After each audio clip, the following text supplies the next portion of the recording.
Aleluia! Nós estamos ministrando o curso de treinamento de líderes, CTL, e essa é a nossa quinta aula da oitava matéria. Eu sei que parece uma coisa tão complicada, não é? Mas na verdade não é. Antes o nosso curso ele era uma apostila só. E a apostila era dividido em capítulos equivalentes às matérias como estão aí agora. Mas não era dividida as aulas. Então o que acontecia eventualmente é que o professor ficava muito preso num ponto e depois não dava o resto. E isso produzia problema, desmotivação nos alunos. Então resolvemos fazer o quê? Dividir as aulas. Então as aulas agora estão aí. De maneira que quando você começa o curso, você sabe que aula vai acontecer cada dia. E se o professor não deu a aula, ele vai ter que dar alguma explicação para isso, porque a aula está aí. Aqueles alunos mais diligentes podem ler a aula antes da aula, o que torna ainda a aula mais produtiva, porque para ele já não vai ser novidade, ele já leu, ele já sabe. E para aqueles alunos que não são tão diligentes, que vão à aula e porventura às vezes não entende alguma coisa, ele pode chegar em casa e ler, porque ele tem a aula ali. Então há muitas vantagens na maneira como nós fizemos. Ainda que a princípio fica parecendo uma coisa assim, muita aula, né? Mas o curso todo são 60 aulas. São 10 matérias de 6 aulas. A ideia é que as aulas tenham no máximo 50 minutos. Okay? Essa é a ideia. Sabemos que tem muito professor prolixo, né, nas igrejas, mas essa é a ideia. E a ideia é que aquela igreja que ministra o curso um dia por semana, dê 3 aulas cada dia. Né? 3 aulas cada dia, ele vai dar 12 aulas por mês. Significa que ele vai terminar menos de 5 meses, porque tem mês que juntando com o outro, né, um pelo outro, você vai ter uma semana extra. Então, o curso pode ser dado no semestre. No semestre. Em Goiânia, nós ministramos 2 aulas por semana. Você pode escolher, tem muitas opções. Segunda e quinta, terça e sexta, à noite, sábado e domingo à tarde, segunda e quarta de manhã. Tem muitas opções para o aluno escolher, mas sempre 2 dias. E cada dia são 3 aulas. De maneira que, em Goiânia, nós ministramos 6 aulas por semana. Então, o nosso curso pode ser ministrado em 3 meses. Nós temos um dia de revisão. Periodicamente, a gente faz um dia para revisar o que foi falado. Então, são 3 meses. Qual que é a vantagem? É que quanto mais rápido, menos desistência. Quanto mais longo, mais desistência. Nós não queremos que as pessoas comecem simplesmente, nós queremos que elas façam o curso todo. Isso é muito importante para ela e para a própria igreja. Então, se você, na sua igreja, você pode sugerir ao seu pastor, né, o melhor mês seriam 2 dias. Eu sei que muita gente resiste a isso. Por quê? Muitas cidades, transporte coletivo, dificuldade de acesso. Em outros lugares, a ideia de que os irmãos não querem aprender. Então, você pode estar equivocado sobre isso. Eles podem estar interessados em aprender mais do que você imagina. Muitas pessoas pensam que assusta essa coisa de ter que estudar na igreja. Acredite em mim, as pessoas querem aprender muito. Há muita fome de aprender da palavra de Deus. Faça um teste, crie uma turma protótipo, né, para você ver qual seria a participação. Muito bem. Pastor, mas eu posso fazer igual você está fazendo aqui? 10 dias, 6 horas por dia? Pode. Pode. Não sei se vai ter aluno, mas você pode tentar. Ok? Então é muito difícil. Muito, muito difícil. Teve alguém que me disse que fez em 1 mês e meio. Mas dando aulas todos os dias da semana, de segunda a sexta. Ele fez isso nas férias, para aquelas pessoas que não tinham condição. E ele teve uma turma de 30 alunos e fez. Só que ele usou vídeos. Ele não ministrou ele mesmo. Ele usou os vídeos. E também é uma alternativa. Os vídeos estão disponíveis. E você pode usá-lo também para dar aula. E nessa aula queremos tocar nos elementos do discipulado. Discipulado é um tipo de mentoreamento. Essa é outra maneira de você ver. Então eu já mostrei para você vários aspectos. O discipulado pode ser um tipo de paternidade espiritual. Por quê? Porque você é como pai que está ensinando um filho algo. O discipulado pode ser também entendido como ensino. Ainda que eu mostrei para você que uma sala de aula não é necessariamente feita de discípulos. Para ser discípulo tem que estar comprometido com o que está sendo ensinado. Não está aprendendo por aprender. Está aprendendo para se engajar, para ser um militante. Estão entendendo o que eu estou dizendo? Nós vimos que também o discipulado pode ser um tipo de supervisão. Envolve, na verdade, supervisão. E nós até estudamos juntos aqui uma aula sobre relatórios, a importância deles para resolver e prevenir problemas, ou prevenir e resolver. Mas tem um outro aspecto, o discipulado também é um tipo de mentoreamento. A palavra mentoreamento vem de mentor. Mentor é um personagem, né, grego, deve ser da mitologia grega. Mentor, ele era, quando Ulisses saiu para uma longa viagem, ele confiou o treinamento do seu filho, Telêmaco, ao mentor.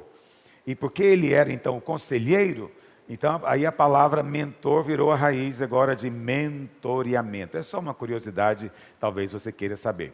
Então o discipulado é um relacionamento onde um discipulador capacita o discípulo compartilhando com ele recursos que ele recebeu de Deus. Então, discipular é capacitar outros, é dar a outros ferramentas, amém? Existem tipos de discipulado, 3 tipos de discipulado basicamente. Nós queremos um deles só, mas existem 3 possibilidades. O primeiro é o discipulado ativo. O que é o discipulado ativo? É o que eu tenho explicado para você aqui nessas aulas todas. É aquele praticado pelo discipulador aqui na igreja, é praticado pelo anjo da guarda na consolidação, é aquele feito no acompanhamento técnico de uma empresa, é aquele feito na supervisão de um estagiário, ou seja, é o discipulado ativo. Você se relaciona ativamente com o discípulo, não é, para que ele aprenda, compreenda, seja mentoreado para atingir, para conseguir desempenhar uma tarefa. Esse é o discipulado ativo. O discipulado ocasional é o quê? É aquele do aconselhamento e aquele do professor. Ele é ocasional. Quando você tem aula ou quando você tem aconselhamento. Não é o que nós queremos fazer. Não é ele que é a base da igreja. E tem o discipulado passivo. O que é o discipulado passivo? É aquele que você é discípulo, mas o outro não é seu discipulador. Não sei se entende o que eu estou dizendo. Ou seja, é aquele que você aprende à distância. Então, eu tenho muitos discípulos por aí passivos, que eles me mandam mensagens. Né? Tem irmãos que me dizem, já li todos os seus livros, já assisti todas as suas pregações no YouTube. Agora eu quero saber onde eu acho mais. Então, esse pessoal é discípulo. Mas eu mesmo não os conheço. Então, eles aprendem à distância. Isso é bom? Eu creio que é bom, porque é o que eles têm, a possibilidade que eles têm. Então, eu acho que é de Deus. Mas a igreja não é edificada por meio desse jeito, esse estilo. Nós queremos, na verdade, praticar um discipulado ativo. Quantos entendem o que eu estou dizendo? Esse é o alvo. Então, essa é a forma efetiva da gente edificar igreja. E esse discipulado ativo tem alguns elementos fundamentais que eu vou enumerar para você. Primeiro, quando o discipulado é ativo, nós temos um modelo. O discipulador é um modelo. 1 Coríntios 11:1 diz, sede meus imitadores, como também eu sou de Cristo. Então as pessoas tendem a se moldar àquelas a quem admiram. Então admiração, respeito, honra é fundamental. Pastor, mas eu tenho que admirar o meu discipulador? Não, não é que você tem. Você pode trabalhar para isso acontecer. Como acontece? Com honra. Uma coisa que eu sempre falava para minha esposa, até hoje eu não falo tanto mais, era um princípio até no meu relacionamento, que eu dizia para ela, eu dizia, olha, o louvor aumenta o desfrute. Quanto mais você me honra, mais gostoso você vai me achar. Eu sempre falava, falando para mim. E quanto mais eu honro você, mais eu desfruto de você. Quanto mais você desonra e fala mal, mais vai ficando longe. Pode chegar ao ponto de ter aversão. Mas o louvor produz desfrute. Então nós temos que louvar a Deus. Quanto mais você louva, mais você desfruta da presença dEle. Quanto menos louva, estão entendendo? Põe no seu Instagram. Anda impossível com isso, né? Parece que não tem mais nada para fazer. Mas veja, eu aplicava sempre no casamento, eu não aplicava na vida devocional. Eu acredito demais nesse princípio. E eu tenho visto nos casamentos isso. Quanto mais um desonra o outro, pior fica. Mas a mulher sábia, ela não desonra o marido, hora nenhuma. E não aceita ninguém desonrá-lo também. Então, quando ela resolve elogiá-lo para os outros, quanto mais ela o elogia para os outros, mais o desfrute aumenta para ela. Mais ela tem prazer nele. E, consequentemente, o relacionamento é fortalecido. E o homem também. Então o homem não deve ficar elogiando a mulher que ele vê na TV. Para quê? Ele não vai desfrutar dela. Ele não deve abrir a boca para dizer o quanto ela é bonita, agradável ou algo assim. Não, diga da sua esposa. Diga sempre. Fale sempre. Quanto mais você fala, mais você desfruta. Então a honra é uma chave espiritual muito poderosa. Se você soubesse o tanto que ela é poderosa, você usaria ela todo o tempo. Todo o tempo. Quanto mais você honra o seu professor, mais você aprende com ele. Quanto mais você desonra a sua escola, menos você aprende. Você é que perde. Entende? Me lembro uma vez, lendo uma pesquisa, que foi um experimento que foi feito na Universidade Americana, já me esqueci o nome da universidade, não sei se foi em Harvard. Eles fizeram uma experiência muito interessante. Eles separaram 2 grupos de alunos para estudarem numa sala de aula de uma determinada escola. Para um grupo de aluno, eles disseram o seguinte: olha, vocês vão estudar nessa escola, mas não é uma escola muito boa e os seus colegas também não são nada especiais. E o professor que você vai ter, ele foi escolhido aleatoriamente. Fizemos um sorteio, ele vai dar aula para vocês. Nós queremos ver qual vai ser o rendimento de vocês. Na outra turma, eles disseram: olha, vocês estão aqui porque foram escolhidos a dedo. Os seus colegas são os melhores alunos da escola. E nós separamos vocês como melhores alunos para estudar nessa sala de aula. E você vai ter aula com os melhores professores. Só aqueles que realmente mostraram extrema capacidade. E as turmas foram estudar. Qual você acha que foi o resultado no final? Obviamente, aquela turma que era composta supostamente dos melhores alunos, que estudaram com os melhores professores, tiveram um rendimento muito maior.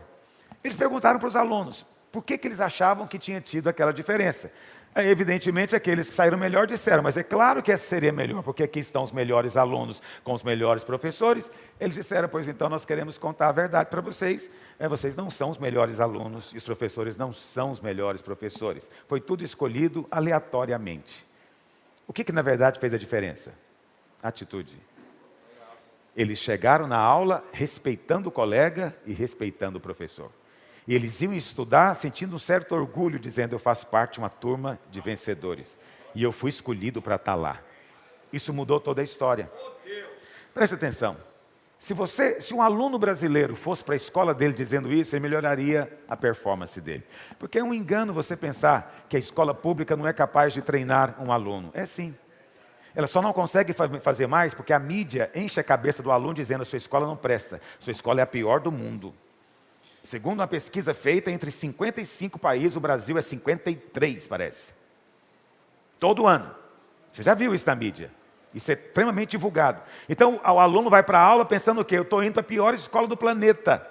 Eu vou ter aula com o professor mais mal remunerado do mundo. O que eu posso aprender aqui? Então, ele se desculpa da própria negligência, entendeu? E falta de disciplina. E o professor, como é que ele vai para a aula? Eu não falei isso no caso daquela experiência, né? Aqueles professores também, eles deram as melhores aulas da vida deles. Por quê? Porque eles acreditavam que tinham os melhores alunos tendo aula com eles. Então eles honraram os alunos. Então o professor que vai para a escola também, ele já vai dizendo: a escola dele é ruim, o salário dele é ruim e os alunos não querem aprender. Por que eu vou ensinar? Então, tem futuro um sistema desse? Não tem, porque não há honra em nenhum lado, nenhuma via. Basta mudar isso, que as coisas acontecem. Entende? Então, eu não sou realmente assim, eu não tenho nenhuma posição a respeito sobre militarização das escolas. Mas por que as escolas que estão por conta dos militares, elas estão tendo uma performance melhor? Primeiro, porque os professores que estão lá, eles são militares. O militar tem outra postura. A postura dele nunca é de desonrar a polícia. Se o militar desonra a polícia, ele é tirado. Ele não pode fazer isso. Ele não fala mal da polícia, ele não fala mal do coronel, ele não fala mal do major. Entendeu? Só dele fazer isso já muda o ambiente. E agora ele vai para a aula sabendo o quê? Que as escolas militares têm o melhor desempenho. E aí tem fila para fazer matrícula, porque os pais querem colocar os filhos. Quando o filho consegue entrar, ele fala: eu sou um escolhido. Sou um felizardo, então eu tenho que aproveitar. Aí tudo coopera. A honra aumenta. A honra é o segredo de tudo.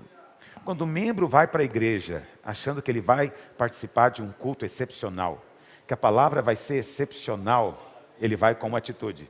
Se ele for para o culto pensando, meu pastor é tão bocó, tadinho, é tão meia pataca, e aqueles irmãos não sabem tocar, não sabem cantar, ele vai para o culto com essa desonra. Ele não recebe de Deus e não coopera para o culto ser uma bênção.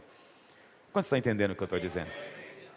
Então nós temos que aprender a honrar. Quando você honra, aumenta o desfrute. Eu estou indo para o culto, meu pastor tem uma palavra extraordinária. Eu mesmo faço questão de falar para os irmãos, não é me ensoberbecendo, porque é verdade. Eu digo para eles, eu me preparei, eu não vim aqui falar para você qualquer coisa, e o que eu prego para você aqui é um sermão de padrão internacional. Em qualquer igreja podia ser pregado, no mundo inteiro. Então você aproveite. Eu faço questão de dizer isso para ele. Porque se ele reconhecer e honrar, ele vai desfrutar. É para o bem dele. Quantos entendem o que eu estou dizendo? O mesmo acontece no discipulado. Nós queremos andar com quem admiramos. Onde não há essa admiração, meu passador não está passando? Aconteceu alguma coisa? Ah, passou. Obrigado. Então, o discipulador deve se colocar como modelo de tudo aquilo que ele deseja edificar na vida do discípulo. Não pode ser só um discurso vazio, né? Faz, mas eu mesmo não vou fazer.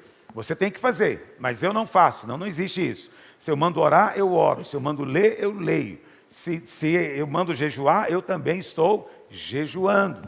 Amém? Então isso é uma coisa muito importante. Ser modelo. O discipulador é um instrutor que é modelo. Segunda coisa, atração.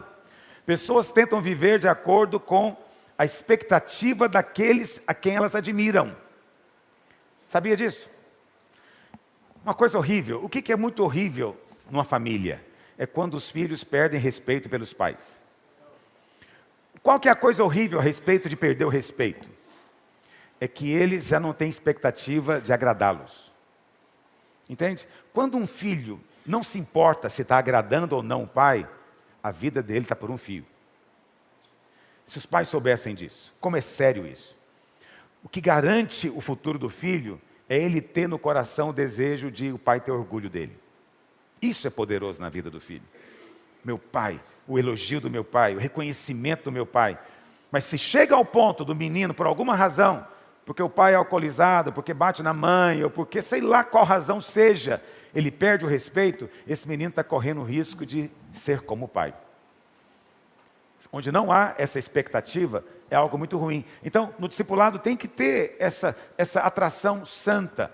Quando eu falo atração, não é uma atração baseada numa identificação, é mais baseado no reconhecimento. Identificação é importante, vou falar disso também, mas é um reconhecimento, não é entender, não, esse é um discipulador, ele é uma bênção, eu quero responder, eu quero cumprir as condições colocadas por ele. Amém? Então, o relacionamento discipulado é baseado nessa atração. Mas lembra disso. Jacó sempre procura Labão. Ok? Isso é um fato da vida. E Maria sempre procura Isabel. Quando Jacó e Labão se encontram, a carne se fortalece. Mas quando Maria e Isabel se encontram, o espírito entra em ebulição. É isso que acontece. Então, nós precisamos ter muito cuidado com isso. Ande com quem aumente a sua unção, e não com quem desperta a sua carne. Relacionamentos são chaves espirituais poderosíssimas. Por isso a terceira coisa no discipulado, terceiro elemento fundamental é relacionamento. Por que é poderoso? Porque você é resultado dos relacionamentos que você teve na sua vida. Os primeiros são os mais importantes, relacionamento com o seu pai e com a sua mãe. Você é moldado por esses relacionamentos. Depois vem o relacionamento com os seus irmãos e demais parentes, avós, primos, tios. Aí depois vão vir os relacionamentos com pessoas de fora. Mas acredite, mesmo esses que vêm depois, ainda tem poder na sua vida. Pai e mãe são os mais poderosos. Mas depois vem outros. Esses outros têm algum poder ainda. Só que a grande vantagem é que pai e mãe você não escolhe. Mas depois você pode escolher. Depois você pode dizer, não, com esse aqui eu não vou andar. Com esse aqui eu não quero caminhar. Amém? Por quê? Porque relacionamentos são uma chave. A sua história é a história dos relacionamentos que você teve. Esse aqui me traiu, foi desleal. Com esse aqui eu construí uma história de vida. Com essa aqui eu me casei e tive filhos. Com essa outra aqui eu até cheguei a ficar noivo, mas ela me largou no dia do noivado. É uma história, estou inventando. Entende? Histórias são sempre histórias de relacionamento. Quem vive sozinho não tem história, ele só tem rotina. Ele só tem um dia depois do outro.